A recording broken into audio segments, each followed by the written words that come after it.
হ্যাঁ, দর্শকবৃন্দ, আজকে আমি দেখাবো যে চুন। এই যে আমি চুন নিয়েছি, একেবারে গুঁড়া এই চুনটা, আবার এখানে আস্ত চুন আছে। আর এই যে এটা হলো ছাই। মূলত চুন আমাদের বাগানে আমাদের গাছগুলোকে কিভাবে উজ্জীবিত করে, কি কি কাজ করে সেই নিয়ে, এবং কিভাবে প্রয়োগ করবেন এই দুইটার মিশ্রণ, সেটাই আজকে ভিডিওতে দেখবেন। বন্ধুরা, কোনো সূচনা করলাম না, সূচনা করতে গিয়ে অনেক সময় নষ্ট হয়ে যায়, আপনারা ভিডিও দেখতে চান না, তাই আমি খুব সংক্ষেপে শুধু এই চুনের ব্যবহার, উপকারিতা এবং প্রয়োগটা দেখাবো। তাহলে আমার সাথে থাকুন। হ্যাঁ বন্ধুরা, দেখো আমি এই যে এরকম বালতিতে, এই যে আমি এরকম কিচেন কম্পোস্ট, যেগুলোকে কিচেন ওয়েস্টেজ বলি আমরা, সেগুলি এনে এই বালতি, তারপরে এই যে ড্রাম, এগুলোর মধ্যে জমাচ্ছে। এই দেখো, এগুলি একদম তাজা আর ওগুলো আগের। এগুলোর মধ্যে আমি এই চুন এবং ছাইয়ের মিশ্রণ দিয়ে রেখেছি। কেন চুন এবং ছাইয়ের মিশ্রণ দিলাম সেটা একটু বলি। বন্ধুরা, এই যে যে চুন দেখতেছেন, এটা খাওয়ার চুন, অর্থাৎ এটা ক্যালসিয়াম কার্বনেট। এটার মধ্যে প্রচুর ক্যালসিয়াম আছে। আর এই ছাই, এটা হলো ফাঙ্গিসাইডের কাজ করবে, এবং ফসফরাস সহ আরো কিছু উপাদান এটার মধ্যে আছে, যে গাছের জন্য অত্যন্ত উপকারী। তো ক্যালসিয়াম গাছের উপকার করবে। তো আমি আজকে যে খাবারগুলো দেখালাম আপনাকে, কিচেন ওয়েস্টেজ, কিচেন ওয়েস্টেজ এই কিচেন ওয়েস্টেজ গুলো এই চুন দিলে তাড়াতাড়ি ডিকম্পোস্ট হবে, অর্থাৎ তাড়াতাড়ি এটা দ্রবীভূত হবে, আমরা তাড়াতাড়ি ব্যবহার করতে পারবো। পাশাপাশি এই যে ছাই দিলে এটার মধ্যে যদি কোনো ফাঙ্গিসাইড, অর্থাৎ ফাঙ্গিসাইডের কাজ করে ফাঙ্গাস ধরার সম্ভাবনা থাকে, তাহলে সে এটাকে দূর করে দিয়ে দিবে। আচ্ছা, এখন আসুন এটা কোন সময় প্রয়োগ করব।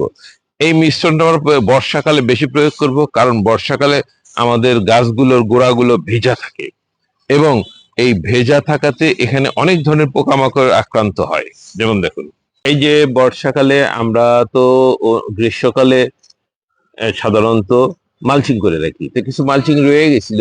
এই মালচিং গুলো উঠাইলেই দেখবেন, এই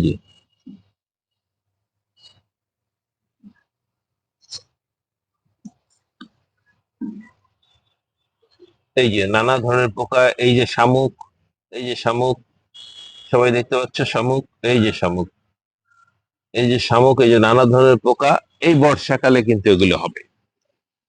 এইটা একটা পেঁপে গাছ, এই যে পেঁপে ধরে আছে, এই যে প্রচুর পেঁপে ধরে আছে। এই যে এই চুন এবং এই মিশ্রণ, ছাইয়ের মিশ্রণ ব্যবহার করে আমি কতটা লাভবান। এই যে একটা পেঁপে গাছ, মানুষের কত বড় পেঁপে গাছ থাকে, মাটিতে কতটুকু হয়, আর আমার ছাদ বাগানে এরকম হাফ ড্রামে, এই যে একটু বন্ধুরা হিসাব করতে হবে যে এটা কত ফুট উঁচু। এই যে আবার এই যে কত পেঁপে, এই পেঁপে ধরে আছে প্রচুর। তো এরকম গাছ পেতে, এরকম বাগান পেতে এটা ব্যবহার করতে হবে। এই যে বন্ধুরা, আমার ড্রাগন গাছ, এই ড্রাগন গাছও কিন্তু খুব চুন পছন্দ করে, কেননা এটার গোড়ায় তো এই বর্ষা মৌসুমে পানির প্রশ্নই আসে না, ভেজাই থাকবে। এই সময় চুন দিলে গাছ খুব উপকৃত হবে। এই যে কত ড্রাগন ধরে আছে, এই যে আমার ড্রাগন বাগানটা দেখাই। এই যে এই ওয়ালের উপরে ঝুলে পড়ছে নিচে, এই যে ড্রাগন কি পরিমাণ। এগুলো এই চুন এবং এই ছাইয়ের মিশ্রণ প্রয়োগে এরা আমাকে ভালো ফলাফল দিচ্ছে। আমি এটা কয়েক বছর যাবত এরকম দিয়ে যাচ্ছি, এবং এরা আমাকে ভালো ফল দিচ্ছে। এই জুলাই মাসে, অর্থাৎ বাংলা শ্রাবণ মাসে প্রচুর বৃষ্টিপাত হবে আমাদের, হচ্ছেই। এই যে আকাশ মেঘলা, এই যে আকাশ মেঘলা হচ্ছে, আকাশে মেঘ, আজকে রাত্রেও বৃষ্টি হয়েছে। তো এই সময়ে এই চুন এবং এই ছাইয়ের মিশ্রণটা অত্যন্ত মাটির জন্য উপকারী। আমরা যেমন ক্যালসিয়াম গ্রহণ করি, আমরা এই যে চুন থেকে আমরা এই ক্যালসিয়ামটা পাই, তা এরকম গাছেরও তো দরকার হয়, তাদেরও নানান ধরনের সমস্যা থাকতে পারে, এই জন্য তাদেরও ক্যালসিয়াম দরকার হয়।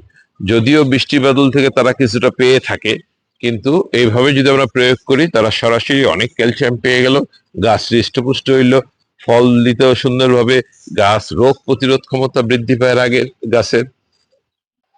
এখন বন্ধুরা, এই ধরনের যে গাছগুলো, যেমন ধরেন এই যে এত বড় একটা গাছ, এই যে একটা সফেদা গাছ, এটা প্রচুর সফেদা ধরে আছে।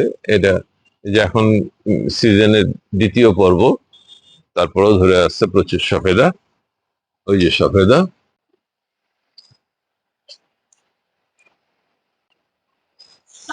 এই গাছটার গোড়ায় আমরা কিভাবে কি করব, কারণ এটা তো মাটি খোঁড়ারও ব্যবস্থা নেই।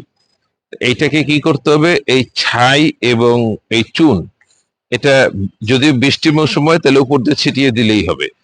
আর যদি এটা আমরা গ্রীষ্ম মৌসুমে কাজ করি তাহলে এই দুটোকে পানিতে ভিজিয়ে রাখতে হবে, ভিজিয়ে রেখে গুলিয়ে যে পানিটা তৈরি হবে সেই পানিটা আমরা গাছে গোড়ায় দিয়ে দিব।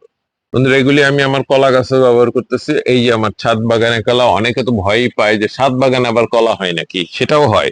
আপনি সঠিক পরিচর্যা করতে পারলে সবই পারবেন। এখানে হয় না এমন গাছ নাই আসলে ছাদ বাগানে হয় না। এই দেখুন, এই যে কত সুন্দর কলা ধরে আছে।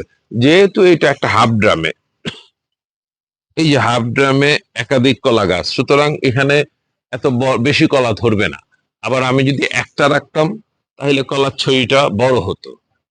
তারপর একটা জিনিস দেখে বন্ধুরা, এই যে একটা জিনিস, এটা হলো আদা। এটা আমার আদা গাছ। এই যে এরকম জিও ব্যাগে আদা লাগিয়ে রেখেছি। এই আদাতেও কিছুটা চুন দিতে হয়, তাহলে মাটিতে পোকা মাকড় কম হয়, কারণ আদা তো ধরেই মাটির নিচে। সুতরাং মাটিটা যদি ভালো না থাকে তাহলে অবশ্যই আদা, আলু, গাজর যেসব সবজি বা মশলা এগুলি মাটির নিচে হয়, সেগুলি কিন্তু যদি আমরা এই ধরনের চুন ব্যবহার না করি তাহলে এগুলি পোকা আক্রান্ত হয় বেশি। মাটিতে তো রোগ জীবাণু বেশি থাকে, তারা সহজে আক্রমণ করতে পারে। এই যে এগুলো আমার কত সুন্দর, এই যে হৃষ্টপুষ্ট আমার আদা গাছ, এগুলো তো আমার চুন দেওয়া আছে। দেখো এই যে আমার ধুন্দুল গাছ, এই ধরনের লতানো গাছগুলিতেও এটা দেওয়া যেতে পারে, কোনো সমস্যা নেই। যে ধুন্দুল গাছ, কি পরিমাণ ধুন্দুল ধরে আছে আমি উঠতেই পাই না, কারণ অনেক উপরে গাছ, আমি পারতে পারিনি। এগুলো কিন্তু বেশি বয়স হয়ে গেছে, এগুলো এখন আমি অন্যভাবে ব্যবহার করবো। অর্থাৎ এই যে দেখেন, এগুলো আর খাওয়ার উপযুক্ততা নেই, এখন এগুলোর বীজ হবে এবং এগুলো ঘষা হবে। অর্থাৎ কোনো কিছু ঘষতে, শরীর ঘষতে বা বাসনপত্র ঘষতে এটা ব্যবহার করা যেতে পারে। এই দেখুন আমার বেগুন গাছটিতে বেগুন ধরে আছে, তবে মনে রাখতে হবে এই গাছগুলিতে পর্যাপ্ত দেওয়া যাবে না, এগুলিতে পরিমাণে কম। অর্থাৎ এরকম একটা টবে, এরকম একটা যদি 10 ইঞ্চি টব দেই, অবশ্য দুইটার মিশ্রণ 1 চামচের বেশি না, 1 চামচ দিতে হবে, এবং তাও আবার কমপক্ষে 3 মাস পর পর। তারপরে এই যে দেখেন লেবু গাছটা, কি সুন্দর লেবু ধরে আছে। আবার এই যে লেবু ধরে আছে, আবার ফুলও আছে, প্রচুর লেবু ধরছে এটাতে। দেখে আমি এগুলোতে আমি চুন দিয়ে থাকি, কারণ হলো যে এই গাছের গোড়ায় ক্যালসিয়াম পাবে এবং পোকামাকড় আক্রান্ত করতে পারবে না। তো বন্ধুরা, আপনারা সবাই এতক্ষণ আমার সঙ্গে যারা ছিলেন তাদেরকে অশেষ ধন্যবাদ। এখনো যদি আমার চ্যানেলটি সাবস্ক্রাইব না করে থাকেন, অনুগ্রহ করে করে নেবেন।